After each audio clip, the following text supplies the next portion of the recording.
மகரம். மகர ராசிக்காரர்களுக்கு ஆகா ஓகோன்னு சொல்லிடுவேன். தொட்டதெல்லாம் தொடங்கும், பழம் நழுவி பாலில் விழும், பருத்தி புடவையாய் காய்க்கும். எந்த பழமொழியை வேணாலும் எடுத்துக்கோங்க. நிம்மதிகள் கிடைக்கக்கூடிய நல்ல மாதமாக இந்த மாதம் அமைஞ்சிருக்கு.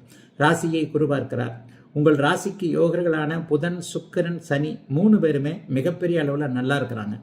ராசிநாதன் வலுவாக 2ஆம் இடத்தில் இருப்பது, 10ஆம் இடத்துல ஒரு இந்த அமைப்பில் நல்ல விதமான அமைப்பில் 9, 10ஆம் இட அதிபதிகள் 9, 10ஆம் இடத்திலேயே இருப்பது மாதத்தின் பிற்பகுதியில். முதல் 15 நாட்கள் கூட அப்படிலாம் ஒன்றும் பெரிய சோம்பல் அமைப்புகள்லாம் இருக்காது. 8ஆம் அதிபதி 9ஆம் வீட்டில் குருவின் பார்வையில் இருக்கிறது எதிர்பாராத ஒரு அதிர்ஷ்டம். இதுவரைக்கும் நஷ்டத்தை கொடுத்து கொண்டிருந்த பங்குச்சந்தை, யூக வணிகம் போன்ற அமைப்புகள், இணையத்தில் பணம் சம்பாதிக்கணும், அந்த சூதாட்டத்தில் ஆன்லைன் அதில் பணம் சம்பாதிக்கணும்னு முயற்சிகளில் கடந்த காலத்தில் பணத்தை விட்டவங்க எல்லாருக்குமே நல்ல யோக பலன்கள் நடக்கக்கூடிய அமைப்புகள் இப்போது கண்டிப்பாக இருக்கிறது.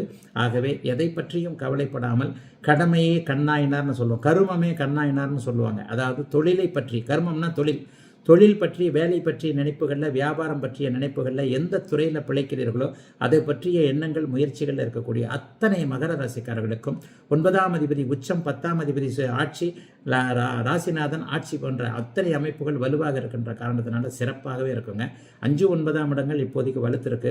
லக்ஷ்மி ஸ்தானங்கள்னு சொல்லுவோம். செயல்திறனை கொடுக்கக்கூடிய, அதிகமான அதிர்ஷ்டங்களை கொடுக்கக்கூடிய அமைப்பு.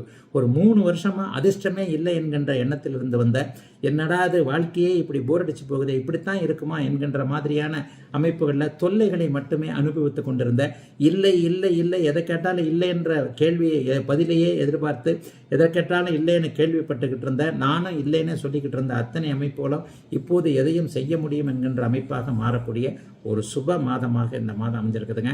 50 வயசு 60 வயசுக்கு மேற்பட்டவனுக்கெல்லாம் மிகப்பெரிய அளவில் நல்ல யோக பலன்கள் நடக்கும். வாலிபர்களுக்கு சொல்லவே வேண்டாம். காதல் வரக்கூடிய அமைப்பு, எல்லா விதத்திலையும் யோகம் வரக்கூடிய அமைப்பு, ஆணுக்கு பெண்ணையும் பெண்ணுக்கு ஆணையும் அறிமுகப்படுத்தக்கூடிய அமைப்பு, என்ன நினைக்கிறீங்களோ அது சக்சஸ் ஆகக்கூடிய அமைப்பு. அதுதான் இங்கே ரொம்ப முக்கியம்.